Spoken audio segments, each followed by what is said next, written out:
de manifester, d'être en grève aujourd'hui.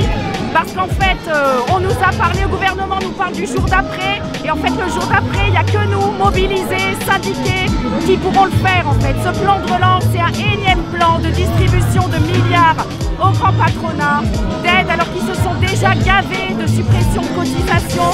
Et nous, on veut des services publics, on veut de l'emploi dans l'industrie. On a des propositions sur le service public, sur l'industrie, sur l'écologie. L'urgence sociale et écologique, c'est maintenant. Il faut qu'on s'en empare. Et c'est en étant dans la rue, en se rendant visible, en étant organisé, qu'on y arrivera.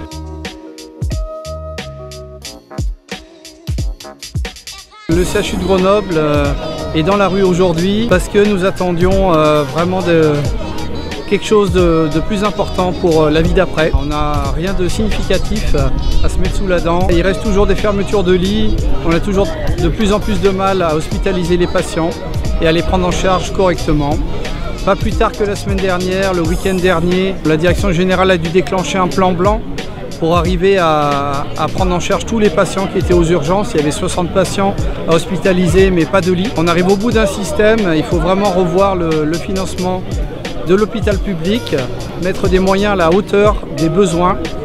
L'hôpital public a été là pendant la crise sanitaire.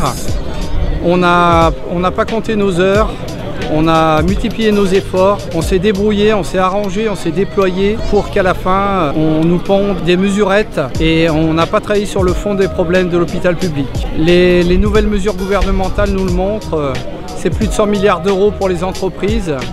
Et on voit que dernièrement, en plus, ils vont faire une taxe Covid sur les mutuelles. Ils vont prendre 1,5 milliard d'euros sur les mutuelles pour financer, soi-disant, la crise Covid, alors qu'ils viennent de donner 100 milliards d'euros aux entreprises. C'est pas parce qu'on porte des masques qu'on doit se bâillonner sur ce qui se passe dans la société. Il y a eu le confinement au niveau mondial. Par rapport à cette pandémie, on ne sait pas du tout en termes de sécurité sanitaire où on va. D'un autre côté, le gouvernement et le patronat surtout en profitent pour continuer sa politique de casse sociale, c'est-à-dire dans les entreprises, suppression d'emplois, baisse des salaires et dans les collectivités, suppression d'emplois, suppression des services publics, alors que l'hôpital a montré pendant la période de confinement justement son utilité. Et d'un autre côté, aujourd'hui le gouvernement finance les restructurations. Le plan de relance, c'est de l'argent pour financer les plans des PSE.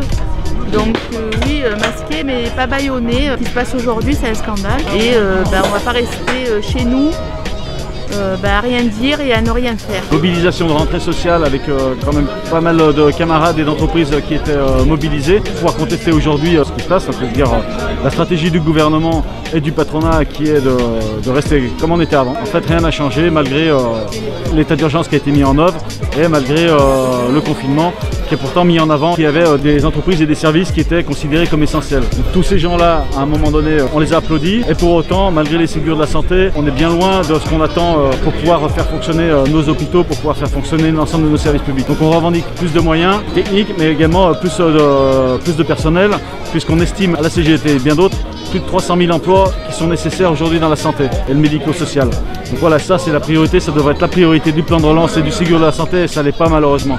La question des salaires aussi, tous ces premiers de corvée qui à un moment donné étaient en premier plan dans le cadre du Covid et du confinement, pour nous alimenter, nous donner à manger, nous servir de l'énergie, nous alimenter via les transports.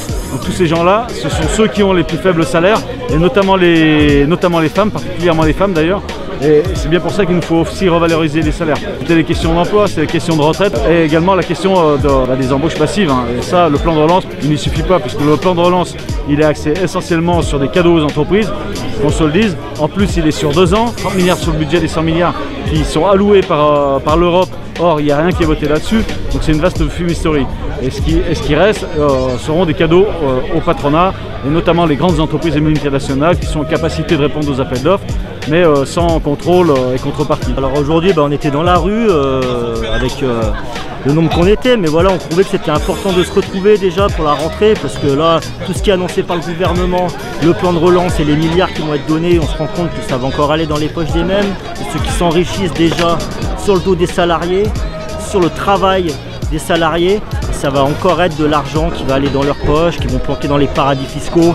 Donc voilà, nous considère qu'il est important de se mobiliser. Ce qu'on souhaite, c'est que le mouvement grandisse, que les salariés, les citoyens de ce pays se rendent compte que toutes les politiques qui vont être mises en place, ça va être contre leurs intérêts.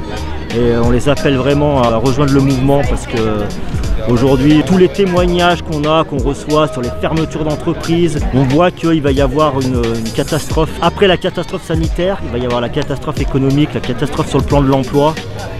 Et aujourd'hui, il est temps de se battre pour défendre notre emploi, défendre notre salaire et se battre pour une société où ça serait les citoyens qui seraient décideurs dans la société et que ce seraient les salariés qui seraient décideurs dans les entreprises. Et que ce ne soit plus les mêmes, l'oligarchie qui soit à la tête de tout ça. Prenons le contrôle de nos vies. On était ce jour-là en manif, ça fait du bien une manif après ce confinement, c'est important de continuer et de rassembler de plus en plus de gens parce que là le gouvernement, ce qu'on constate, c'est qu'il profite de la crise du Covid pour accélérer la casse des services publics, de la sécu, de la santé. Donc il faut vraiment être sur le terrain, dans les boîtes, proche des gens pour expliquer l'importance de se mobiliser et surtout de leur montrer qu'aujourd'hui il faut une répartition des richesses pour que tout le monde puisse vivre correctement, dignement et avec une vraie équité sociale et solidaire.